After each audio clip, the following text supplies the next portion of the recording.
ये कहानी उमेश की है। उमेश एक समय पर भारतीय सेना का सिपाही था। उसके अंदर देशभक्ति की भावना कूट कूट कर भरी थी। इसी देशभक्ति के लिए उसने अपने पैर भी न्यौछावर कर दिए थे, पर उसके बदले उसे कुछ नहीं मिला। पेंशन के नाम पर जो भी पैसे आते वो घर के खर्चों और मकान के किराए में चले जाते। उमेश के 2 बच्चे हैं, बेटी रीमा और बेटा राजू। उमेश केवल एक ही बच्चे को प्राइवेट स्कूल में पढ़ा सकता था, इसीलिए उसने अपने बेटे को प्राइवेट स्कूल में पढ़ाया और अपनी बेटी को सरकारी स्कूल में ही दाखिला दिलवा दिया। हालांकि रीमा काफी होशियार थी। समय बीत जाने के बाद अब रीमा जवान हो चली थी।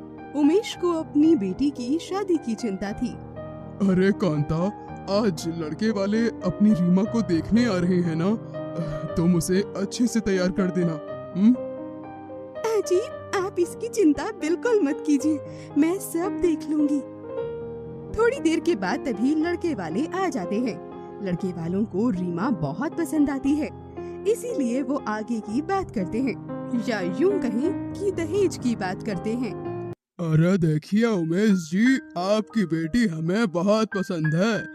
अब घुमा फिरा कर तो बात करना हमें आता नहीं, इसीलिए अब आप बताइए कि आप अपनी बेटी को भला क्या क्या दे सकते हैं।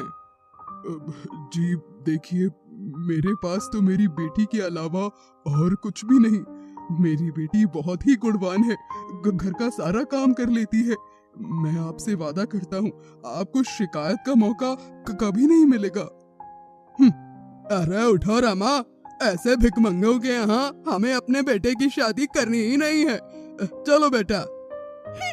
अरे जब कुछ देने की औकात ही नहीं है तुम्हारी, तो शादी कर ही क्यों रहे हो अपनी बेटी की? अरे घर में रखो ना इसे सजाकर।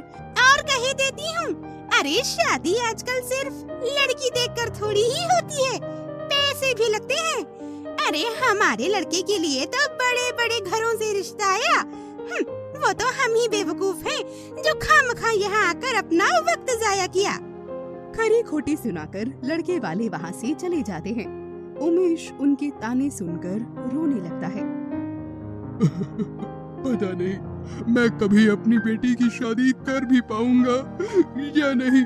यहाँ तो सब मुंह फाड़कर बस पैसों की ही मांग करने आते हैं, लेकिन मेरे पास तो कुछ भी नहीं। हाजी, हिम्मत रखिए, सब कुछ ठीक हो जाएगा। अरे कोई तो होगा जिसे धन संपत्ति का लालच नहीं होगा। अरे नहीं कांता, इस कलयुग में ऐसा कोई नहीं। यहाँ सब बस पैसे के ही पुजारी हैं। अब मुझे ही कुछ करना होगा। इसके बाद उमेश अगले दिन पंडित जी के घर जाता है। अरे उमेश, आज तुम मेरे यहाँ। जी पंडित जी, आप तो जानते ही हैं, मेरी बेटी रीमा, उसकी अब शादी की उम्र हो गई है। अगर आपकी नजर में कोई लड़का हो तो बताइए। लड़का तो है, लेकिन उनकी मांग भी है। अब अगर तुम उनकी मांग पूरी कर पाओ तो बोलो। आज के जमाने में भला ऐसा कौन है जिसकी कोई मांग ना हो? बेटी की शादी तो करनी ही है, तो मांग तो पूरी ही करनी होगी। आप बताइए पंडित जी, उन्हें क्या चाहिए? देखो ऐसा है, उन्हें 4 पहियों की गाड़ी, सभी रिश्तेदारों के कपड़े, एक बड़े बैंक्वेट हॉल में शादी, बस इतना ही। सोच लो, अगर कर पाओ तो मैं बात आगे बढ़ाऊं। उमेश पंडित जी की बातें सुनकर कुछ देर सोचता है और फिर कहता है, ठीक है पंडित जी, मैं इंतजाम कर लूंगा, आप बात आगे बढ़ाइए। अब अगले हफ्ते लड़के वाले रीमा को देखने आते हैं। लड़के वालों को रीमा बहुत पसंद आ जाती है। 2 हफ्तों के बाद शादी का मुहूर्त निकलता है। अरे उमेश जी, 2 हफ्तों के बाद शादी है। आपने सभी चीजों का इंतजाम तो कर लिया है ना? किसी भी शिकायत का मौका नहीं मिलना चाहिए। आखिरकार हमारे इकलौते बेटे की शादी है। जी समधी जी, आप बिल्कुल निश्चिंत रहिए, मैं आपको शिकायत का मौका नहीं दूंगा। आपने जो कुछ भी मांगा है वो सब कुछ आपको मिल जाएगा। अब अगले हफ्ते से उमेश हर सुबह जल्दी उठकर कहीं जाने लगता है और देर रात को वापस आता है। रीमा और राजू को इस बारे में कुछ भी पता नहीं था। एक दिन तभी उमेश खून से लथपथ घर वापस आता है। उसको छोड़ने 2 आदमी भी आए थे। पापा, क्या हुआ आपको और आपकी ये हालत भला कैसे हो गई? काका, आप बताइए ना, पापा को क्या हुआ? बताइए ना काका। अरे रीमा बेटी, अब तुम्हें क्या बताएं? उमेश भैया ने हमें कसम दी है इसके बारे में तुम्हें कुछ ना बताने की। अरे माँ, तो फिर तुम बताओ ना कि पापा हर रोज सुबह उठकर कहाँ जाते हैं? मुझे शक है माँ कि पापा कुछ ऐसा कर रहे हैं जो उन्हें नहीं करना चाहिए। बोलिए ना माँ। कांता ये सुनकर जोर जोर से रोने लगती है। अरे बेटा, तुम्हारे पापा आरा मशीन पर काम करने जाते हैं। ये उनके बस का काम नहीं है, फिर भी वो भारी भरकम काम करते हैं। बड़ी बड़ी लकड़ी के टुकड़े उठाते हैं और उन्हें मशीन पर रखते हैं। एक आम आदमी की कमर इस काम को करने में टूट जाए, लेकिन फिर भी तेरे पापा तेरे लिए ये काम करते हैं, इसीलिए कि तेरी शादी धूमधाम से हो सके और तेरे दहेज के लिए वो पैसे जुटा सके। क्या वाकई माँ? अगर ऐसा है तो मुझे ये शादी नहीं करनी जिस कारण मेरे पापा की ये हालत हो। मैं अभी इस सगाई को तोड़ती हूँ माँ, और तभी शादी करूँगी जिस दिन काबिल बन जाऊंगी और लोग पापा से दहेज नहीं मांगेंगे बल्कि उल्टा उन्हें दहेज देंगे। रीमा पढ़ने में बहुत होशियार थी, इसीलिए वो यूपीएससी की तैयारी शुरू करती है।